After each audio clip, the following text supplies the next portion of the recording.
Welcome back, everyone. Hope you're doing amazing. History March is bringing us yet another one. This is Caesar before Caesar. Gaius Marius. Battle of Vercellae. Battle of Vercellae. 101 BCE.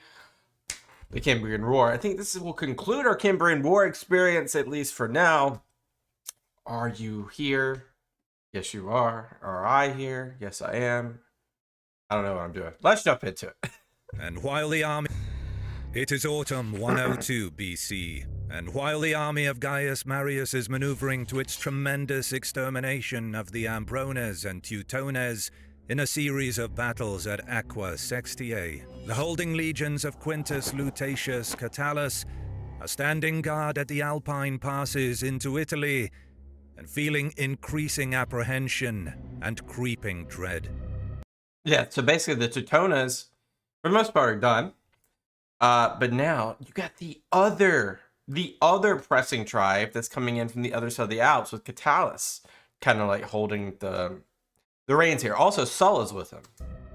Although Catullus's deputy, Lucius Cornelius Sulla, has continued the sterling work he undertook for Marius in bringing nearby Celtic tribes to Roman allied status, as well as securing optimum supplies and victuals for Catullus's 20,000-strong force, it is becoming increasingly obvious that the legions are vastly outnumbered by the Cimbri and a barbarian host that numbers in the hundreds. What? Likely exaggeration. So let's just say 200,000. That's still 10-to-1 odds. Almost, probably. Of thousands. Not odds, but difference. With no word from Marius or to the fate of his force, Catullus makes the fateful decision to press forward with his 6 legions. Jeez. He moves up the Atesis Valley to the elevated settlement of Tridentum, and there attempts to engage the lethal Cimbrian horde before it reaches the peninsula of Italy. Should he fail, I mean, in the best case scenario, you want to bottleneck these people. the road to Rome will lie open and defenseless before it. HistoryMarche. The Roman army pushes into the valley pass, searching for any sign of the oncoming hordes, but the only marker of change initially is the ever-narrowing walls of the mountains either side. This does not feel good. This does not feel good. The wind takes on a chill, and men wrap their cloaks closer around their shoulders when the first figures appear at the top of the ridges, looking down with unseen faces onto the isolated and vulnerable legionary columns. Yeah, why did we not do some scouting prior? Just, a thought. The weak late-year sun can make no inroads in this place, and the men now walk in constant shadow, the phantom figures overlooking them growing in numbers until they are a near-constant presence on the horizon. Though Catullus's attempt to make a stand in the cramped valley echoes the strategy of Leonidas and his 300 at the Battle Leonidas, yeah. of Thermopylae, the more pragmatic and militarily experienced officers on his staff, like Sulla, have no wish to become dead legends just yet. Yeah, can you imagine what happened after if he for some reason was to die? Sulla prevails on Catullus to draw back, providing the kind of sound advice from a fellow patrician that Marius hoped he would when he seconded him to the holding force, and Catullus eventually sees the sense of the argument. Ordering a withdrawal from the spooky and ever more hostile environment of the Tridentum and Atesis Valley, Catullus seems to have made his decision not a moment too soon. The Cimbri surge after the Romans, using their shields to slide down snow-capped slopes and ferociously attack the rear guards of the legions. Well, dang. The Romans use what missiles and other projectiles they can to keep the tribesmen at bay, deploying rear guards and cavalry sorties through the broken and frozen valley until they are in the open and can form the wide deployments best suited to their style of fighting. Yeah, cavalry's not going to be too heavily, Not concentrated. It's also going to be heavily concentrated, so like it's not going to be a great use here, although you are going to deter them. But not a good start. Not a good start at all for Catullus or Sulla. The whole thing. The withdrawal is a close-run thing, and Catullus manages to get his still intact army to the Adige River. Orders are issued for the legionaries to begin constructing camps on both banks of the river, forging a barrier that will halt the tribes like salmon in a net. A bridge is constructed to link up with the bases across the water. Though the Cimbri are pursuing with vigor, the legionaries show their ability, and the improvised fortresses are thrown up in time. The swarming units of Cimbri run into a hail of Roman arrows, javelins, and missiles, and their advance is brought to a surly and bloodthirsty halt. This is the same kind of like process we saw before Aquae Sextae with Marius. Catullus and Sulla survey the milling horde with satisfaction. The retreat has been humiliating, but their orders are to hold the enemy in place, and above all they have avoided another disastrous massacre like the Arausio. Yeah. They order the men to dig in further and prepare to wait out the bad months with the lethal threat of the Cimbri held in check. Where's Marius? For their part, King Boiorix and his federation have no intention of merely sitting still until the Romans assemble the overwhelming force necessary to massacre them. The king is aware that he has inflicted the greatest defeat on the Romans since Hannibal, even exceeding the Carthaginians' victims in number at the legendary Battle of Cannae. Yeah. A man who has waded up to his waist in the corpses of legionaries will not be stopped by mere wooden walls and Are they going to try to ford the river? sloppy towers. First, he orders that the tribe attempt to cross the water at a different point on the river, but this is unsuccessful, and it becomes clear that Catullus is guarding the only fordable point. Wow. To remedy That's, that takes a lot of scouting to know that. Or you just know the land that well. this, Boiorix mobilizes and invests the vast human resources at his command and sends out massive work parties in 2 directions. Roman scouts observe in stupefied wonder the thousands upon thousands of Cimbri who have gone downriver. They spread out like a gargantuan pack of locusts and tear every tree from the countryside and roam the hills for rocks and timber. They're going to try to ford it with all this material? Catullus listens with incredulity as the scouts report to him that the Cimbri are building a dam. That's what they're doing. Obvious intention being to increase the water level at the Roman camps, flood the area, and swamp their defenses. All right. Worse is to come. The scouts who have been spying on the work parties upriver on the Adige say that they too are stripping the countryside like whiteflies. But instead of making a dam, they are lashing timbers together into giant irregular objects that are neither boat nor building. Are they going to use that to ram through their defenses somehow? What are they going to do? Or are they going to use that to break that bridge?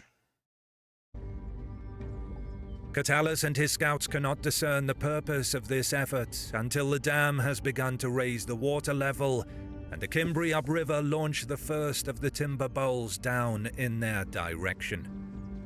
I'm surprised they didn't light them on fire. The amalgamated timbers are missiles, utilizing the surging current of the river to propel the titanic weights into the Romans' now exposed walls and the bridge. Yep, knew it. So now this is actually cutting them off. And now, oh, this is not good. Like, these guys are smart. These guys are smart. Catullus and the rest of his command stand agog at the attack. It is an ingenious tactic. The forts are now under constant bombardment, and all the while the waters rise and the log missiles thunder into the ever more exposed timbers of the walls. It is enough for the greater part of the Roman rank and file. Are they gonna try to get out? While the more educated high command wonders how the tribesmen possess the skill It's such a risk to get on that bridge at this point. to divert rivers and launch waterborne missiles, but cannot simply build their own bridge or boats to cross the river, enlisted legionaries begin to withdraw and disappear out into the countryside. Catullus knows that his position has now been rendered untenable, and Plutarch records that he orders another general retreat and then brings his God, I'm just so nervous right now. Just look at that. I'm just like, yeah, that bridge is about to go. standard up to the front so that his men will not be shamed by their panicked escape. Okay. The Romans do their best to destroy the bridge over the Adige behind them, and a force of 500 men is left in one camp to act as a rear guard. Once the Cimbri make their crossing of the river, they launch an attack on this holdout, but the defense is so impressive that they allow the Roman guards to depart as a gesture of goodwill. That's insane. But I guess that's awesome that they would have that type of humility. Catullus establishes a new defense on the Po, and the plains of northern Italy are now in the hands of tribes. All right, so we're in the Po Valley. I'm just getting flashbacks of Hannibal coming from the Alps. In the Po Valley, there's Boryx coming from the Alps into the Po Valley. Boiorix and his warriors gorge themselves on the wealth of the land, eating, drinking, and lifting any valuables and people still unlucky enough to be in the area. Yeah, it's a full-on evacuation for the whole Cisalpine Gaul at this point. With the campaign season coming to an end, they abandon the hard living of their recent travails and enjoy the splendor of Italy, even though the Romans still consider land north of the Po a part of Gaul. Wow. Marius, in the meantime, returns to Rome What? Why are you going to Rome, bro? We needed your help. following the elimination of the Teutones and Ambrones at Aquae Sextiae, and declines an immediate triumph. If you were, yeah, let's do a triumph while Sulla and Catullus are literally knee deep in the Cimbri. Instead, he begins planning the next stage of the campaign in the spring. I'm glad he did do that. He also takes another consulship. I mean, of course, why wouldn't you? The norms of the Roman political precedence and its mos maiorum system having now been completely abandoned. It is Marius's 5th term, He's gonna give you another one too. his 4th consecutively, and he stands above all other men in Roman history. For the Cimbri and their king Boiorix, the lands of the north of Italy are an ongoing wonderland in which all of their desires go fulfilled every day. By the time the spring of 101 BC has almost passed and the fruits of the previous year's harvest have begun to run dry, they are ready to push further and gain ever greater rewards at the expense of the weakened Romans. The Cimbri begin to search for a crossing over the Po to plunge further into Italy. However, they find that Marius has now joined Catullus, and that they have a strong force of more than 50,000 legionaries ready to fight. Now that is formidable. Though Boiorix does not know it yet, Marius has moved his victorious army south from Gaul, and they now form the steely core of his new force. Nevertheless, Boiorix is not intimidated by the host arrayed against him. The Roman army he liquefied at Arausio was 2.5 times as large as Marius's current force, and Catullus's repeated retreats in the previous year. I mean, look, even at this point, maybe he knows what happened to Teutones and those people. But even in his engagements coming from the Alps, dealing with Catullus and Sulla, he's handled them well, right? He basically forced them out of their position after pretty much jumping on them in the Alps. He jumped on them, forced a retreat. Then they got set up. And then he forced them out again. So like he's basically had his way. There is nothing scaring him right now. Here have done nothing to restore Roman prestige. Now, after months of good living, the Cimbri are convinced of their invincibility. But Marius too is confident, and when Boiorix seems unable to find a suitable crossing point on the Po, he moves his army north into the open to face the enemy. All right. The Cimbri send emissaries with their demands. What Land. demands? Land enough for hundreds of thousands of their people and their allies. But let's actually take a step back, guys. Let's actually take a step back. Giveth what it's been a crazy like couple of years here in Gaul. These people originally migrated east to west in search of land. These are not just warriors. These are hundreds of thousands of individuals who have families, right? Who have reason to be here in their head. It's sovereignty versus non-sovereignty. We demand land. And it's an interesting time. I can't remember where the Cimbri actually came from and maybe what their reason of coming was, but they want land. Marius, sitting with Sulla, Catullus, and other proud senators at his side, shakes his head. I have a great spot in mind. Where is it? There will be land in which to bury them. He wishes to do battle with the Cimbri. They and their kind will not further pollute the cities of Italy.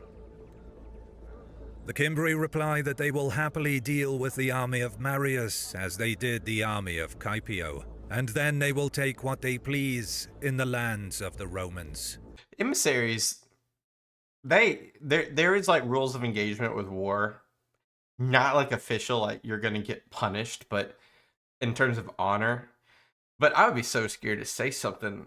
I know this is all hypothetical and might not even be said, but I've been scared to talk to people this way as an emissary because you might not come back. As soon as their allies arrive, they say, battle will be joined. Marius's eyebrows raise in surprise. What allies are these? He Some more Gallic allies? asks. Boiorix's ambassadors tell him that the Teutones and Ambrones will soon join them. Oh, poor buddy. As he has joined Catullus. Together, the peoples will have land from the Romans, one way or the other. Poor guy. Marius chuckles. The Teutones and Ambrones have already been given land, he says cheerfully. Disconcerted for the first time at this unexpected development, the Cimbri demand Marius explain himself. Now the Roman consul bursts into a deep and hearty belly laugh, waving a hand to his lictors. From a tent behind the conference space, a procession of chained men is led out, their faces cut and bruised, their bodies covered with filthy rags, and their eyes empty sockets without hope. Oh God. The Cimbri see with alarm that they are the Teuton nobles and royalty. Marius's laughter subsides, and he tells the Cimbri that their allies have all the land they need. Those that are not in the slave markets are being spread as fertilizer by the farmers of Gaul. Their bones serve as fence posts. If that is the fate the Cimbri wish for themselves, then Marius will give it to them. Okay, now there's some sense of panic. The Cimbri are astounded, and they rush back to inform Boiorix. Will he actually care though? His anger at Marius's insults and threats outweigh his consternation at the fate of his allies, and he sends Marius a message that he will meet him at a time and place of his choosing. All right. Marius cheerfully sends his reply. The armies will meet at the Raudine plain, and there the gods will decide the fate of Rome and their greatest enemy since Hannibal. With their more compact numbers and Marius's reformed logistical system, the Romans arrive at the plain before the Cimbri.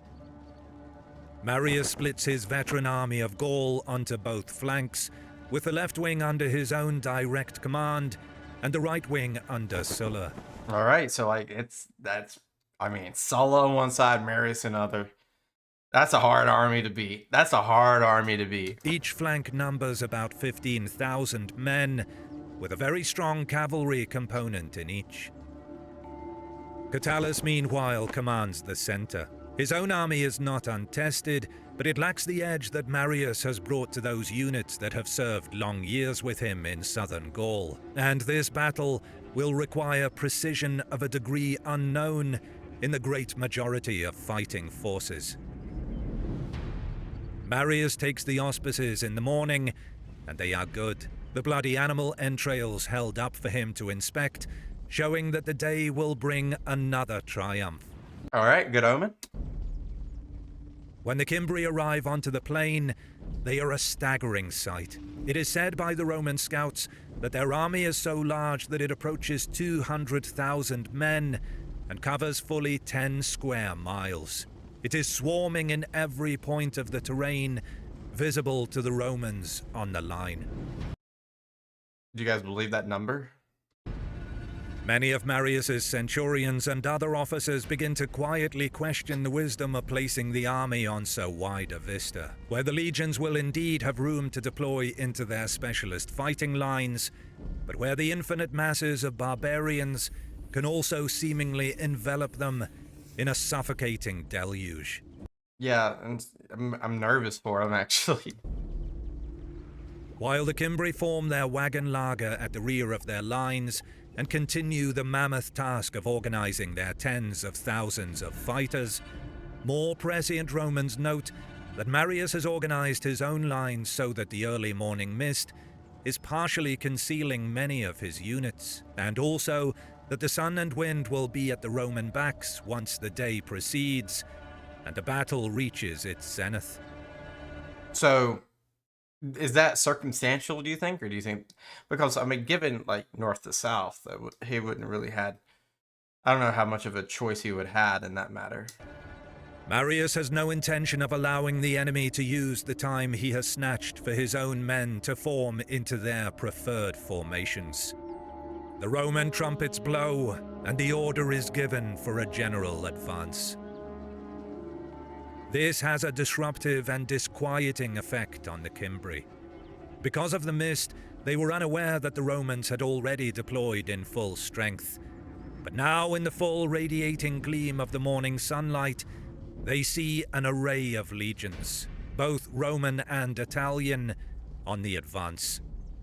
Yeah, because technically not everyone's a Roman citizen yet in Italian on the peninsula. Technically, right? Italian on the advance.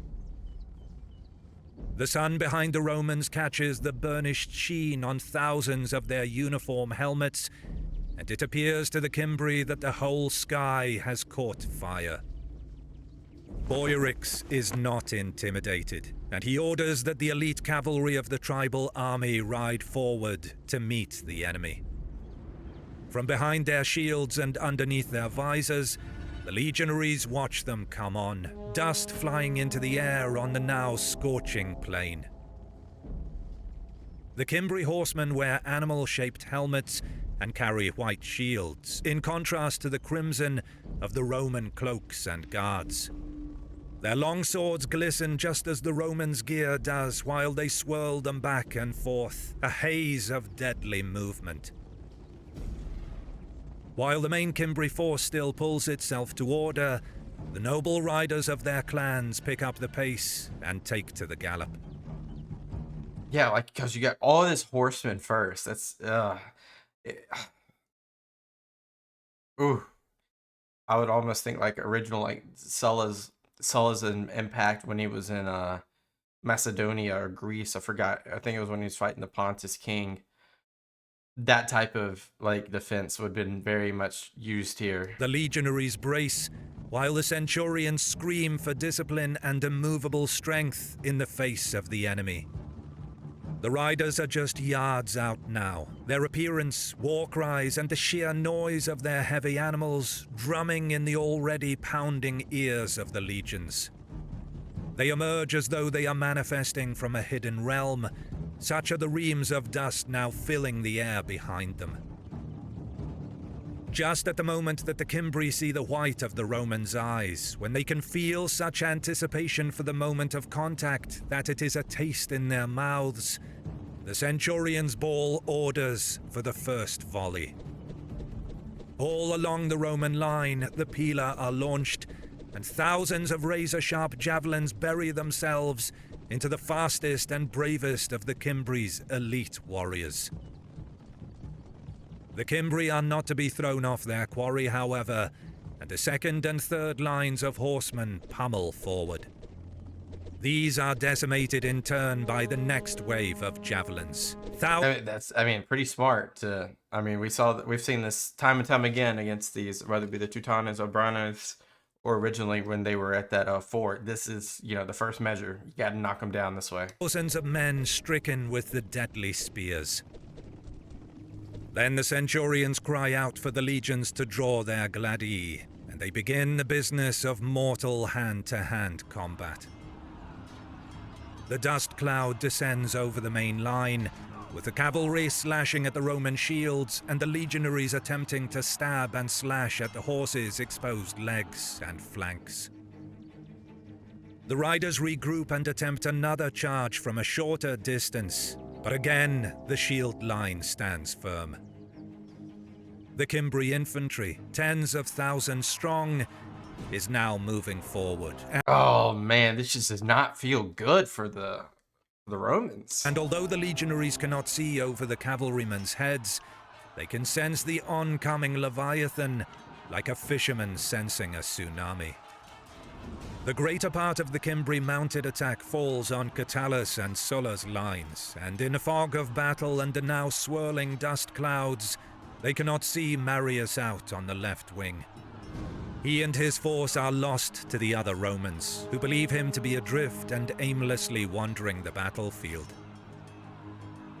In reality, Marius launches a flanking attack on the Cimbri, but Catullus and Sulla only see the Cimbri suddenly veer right on the impact of Marius's assault.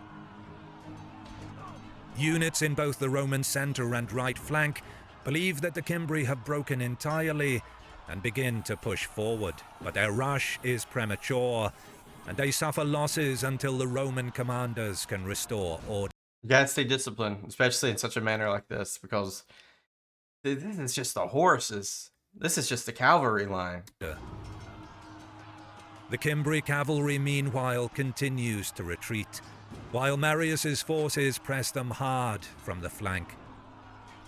All it takes is a moment, and the withdrawal turns to a rout.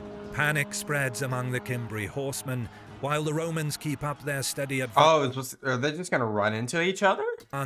Their lines overcoming the short-lived flash of ill discipline.